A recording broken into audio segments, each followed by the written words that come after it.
Hello everyone, what's up? It's me again, Junkmaster3.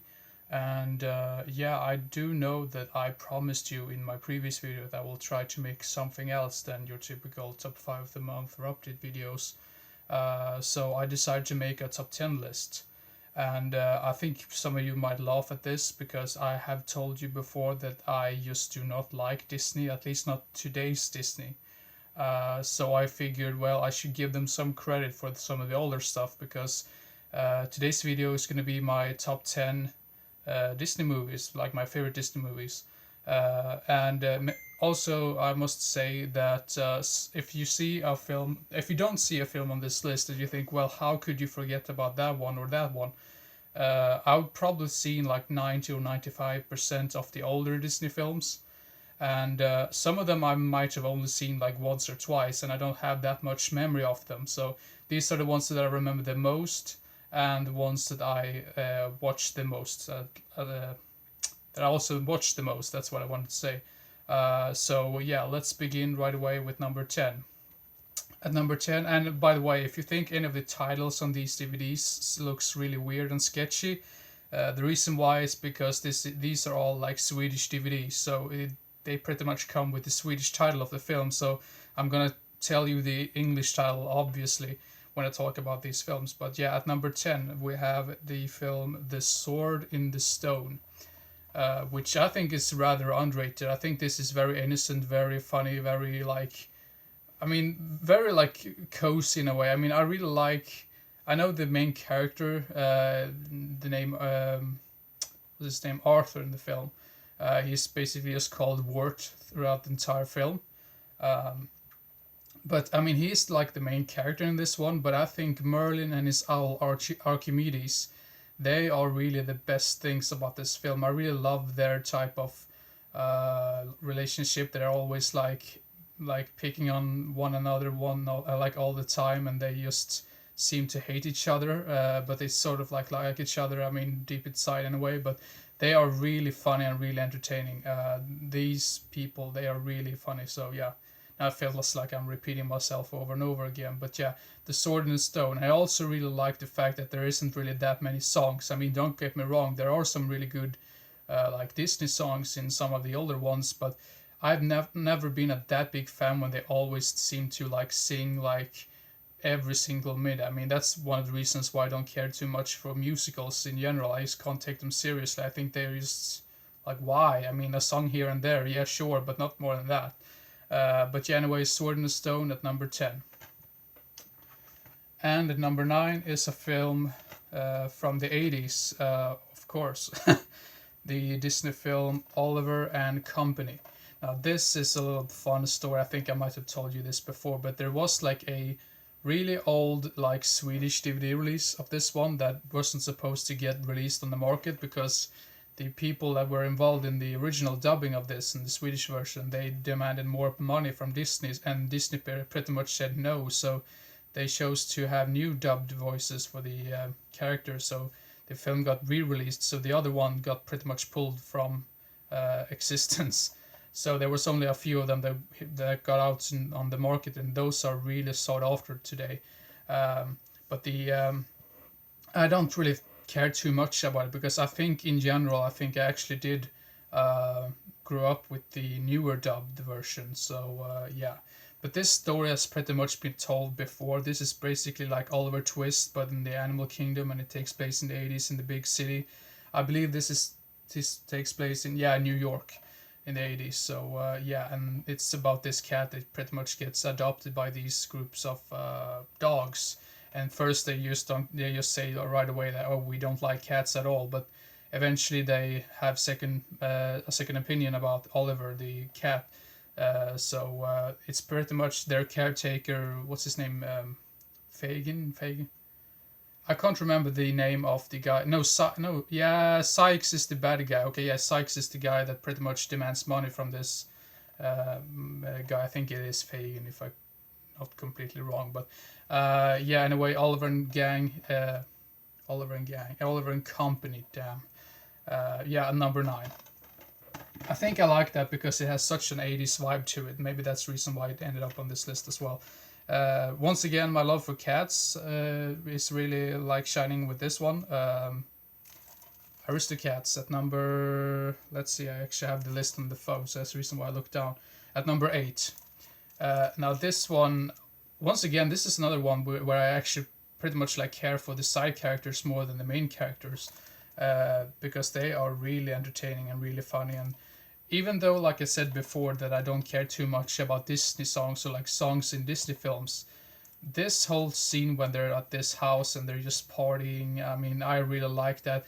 And I know in recent times people say, "Oh, that is so racist," when they have the cat doing the weird chopstick thing. But I'm like, is that considered racist today? I mean, I don't want to be like political or anything like that, but I just think that is just totally stupid. I mean, yeah, I'll just leave it at that. But anyway, I think the songs in this they're really good, and I really like the.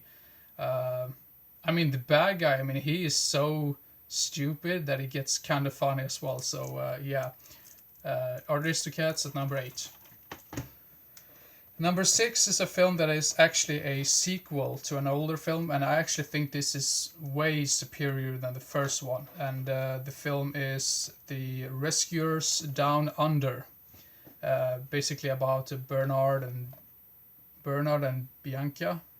I'm not sure if they are even called that in like English, but they are pretty much sent down to Australia to help rescue this boy that really develops this friendship with this big like eagle.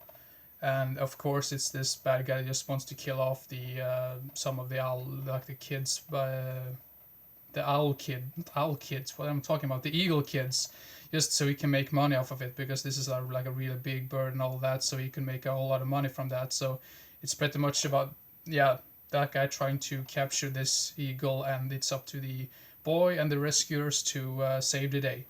Now, something that I find very memorable about this one is the score. I think the score is fantastic and really beautiful, and I also really like the fact that the other bird, what's he called, Wilbur, he's voiced by John Candy, and this might have been one of the not least, but one of the last films he appeared in. I'm not really sure, but anyway, Rescuers Down Under, way much better than the first one. The first one I found to be quite forgettable actually. So yeah, Rescuers Down Under at number 6, I believe. Is that number 6?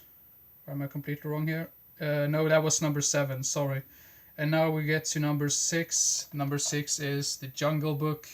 This is a classic. This is once again, like I said before, I don't care too much about Disney songs, but this one is really cozy and funny, and yeah, the friendship between Baloo and Mowgli, I really love that. I mean, must say though that some of these films have been like parody. I mean, they've made some like parodies or stuff like that on YouTube about them. So some of the films I can't really take that much seriously anymore. But yeah, I really like this one. This story has been told so many times before, but this is definitely one of the better Disney films. So yeah, The Jungle Book. Don't need to say too much about that one. Now the next one is a film. At number 5, we have a film which I think is criminally underrated. Not as underrated as the next one on the list after this one, but this one is still. I would say the majority of Disney films that came out in the 80s, they are really underrated in general. So. But the next one at number 5 is The Great Mouse Detective, which I think came out like somewhere when Disney was really down on luck. I mean, they had a really rough decade in the 80s in general, until the Little Mermaid pretty much saved them. But this one is, I think the reason why I like this so much is because this is a film that I remember I got on VHS back in the day on like Christmas Eve or something, and I remember that I just watched it over and over and over again. I never got tired of it. Unfortunately, I have never seen this in the English version. I've only seen the Swedish dubbed version. But when I found out that the main bad guy in this is voiced by Vincent Price in the original version, I thought, well, I really need to rewatch this in the original language. So and yeah, I really like the setting and the moody like cloud, I mean the fog, and the whole bar scene is just, the whole bar scene in this one feels so like, it doesn't feel Disney at all, and maybe that's the reason why I like it so much, because it really sticks out. So yeah, The Great Mouse Detective at number 5. Talking about sticking out from the other types of Disney films, this is really like one of the Disney's like. This one pretty much flopped back when it came out because it was deemed too scary for kids to watch. I believe this is also like one of the first Disney films that were like rated PG or something. And maybe that's the reason why it flopped as well. I'm not too sure, but the film is The Black Cauldron at number 4. Some of you might say, well, how could you rate this movie so high on your list? This is a film that is so special to me, and it's so different from what Disney usually makes for their films, because this is so dark. They have like really moody setting, and it's foggy and it's cloudy and it's dragons, and it's I mean, it's not one of those like cute little dragons. These dragons look really terrifying, and the main bad guy in this one is voiced by John Hurt. I've actually seen both the Swedish dubbed version and the English dubbed version, but I must say I prefer the original version with John Hurt doing the voice of the Horned King. The Horned King is definitely one of the like most underrated Disney villains of all time. He's so cool and he's so amazing. He's like this real life skeleton walking around, looks like a corpse basically.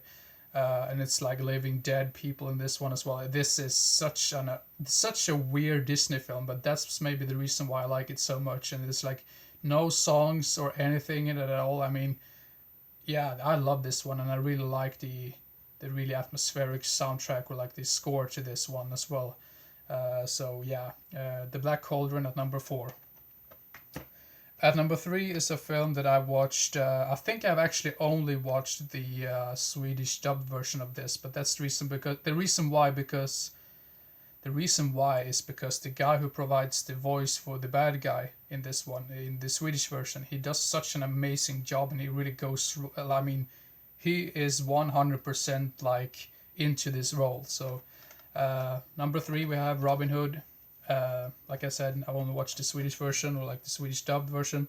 The reason why this is so high up on my list is also because every time I seem to watch this, I find new funny things about it that I haven't noticed before. So this had so much like replay value for me, or like rewatchability, if you want to put it in that way. But yeah, and also the guy who provides the voice for the sheriff in this one, he was like a really well-known actor in Sweden, and I know he's done a whole lot of like voice work for like the Swedish dub versions of all types of things, like older things in general, and I think he also is an amazing like voice actor. So yeah, Robin Hood at number 3. And at number 2 we have Aladdin. What to say about this one that hasn't already been said? Robin Williams, damn, his performance in this is truly amazing. I mean, he really steals the entire show. Maybe Iago is also up there when it comes to best like voice performances.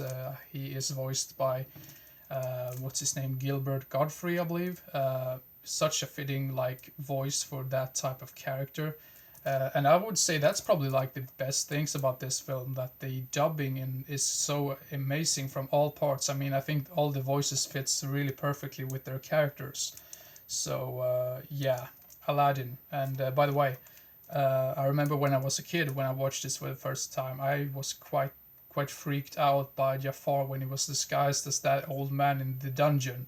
Yeah, that was a stupid side note. I think probably other people feel the same way, but yeah, anyway, Aladdin at number 2. And then you might ask yourself, what is number 1? This is, I think the majority of people probably say this is one of the best ones, if not the very best one. So this is, according to me, the best Disney film of all time, The Lion King. Even though this got like sequels afterwards, they are just so damn tame in comparison to this one. I mean, the third one is pretty much just a remake of, not remake, but like a retelling of the first one, just from Timon and Pumbaa's like point of view. The second one is sort of like a continuation of this one, but it's just so tame in comparison to this one. But yeah, I think I have I watched the English version? Yeah, I think I've seen both versions actually, but I don't really know what to say. Most people probably know about that one. So if you think now that, oh, where is the Beauty and the Beast, and where's Snow White, and where's Pinocchio. Those films I have watched, but I haven't watched them enough times to actually remember too much from them, even though I do remember that I really liked them. Beauty and the Beast, I think I've only seen once or twice. I think I did try to watch it when I was a kid, but I was also freaked out about it, so I didn't watch the entire thing until I got older. And when I got older, I watched it and I really liked it, and I have only watched it like maybe once, or maybe twice. So, but yeah, anyway, this is my list for the top 10 Disney films, my personal opinion. I will also leave a link down in the description to the IMDb page for this list, because I'd have like written small little like notes about each and every film there on the IMDb list. So yeah. Anyway, hope you enjoyed, and yeah, keep your eyes open for the next video, and see you next time. Bye bye.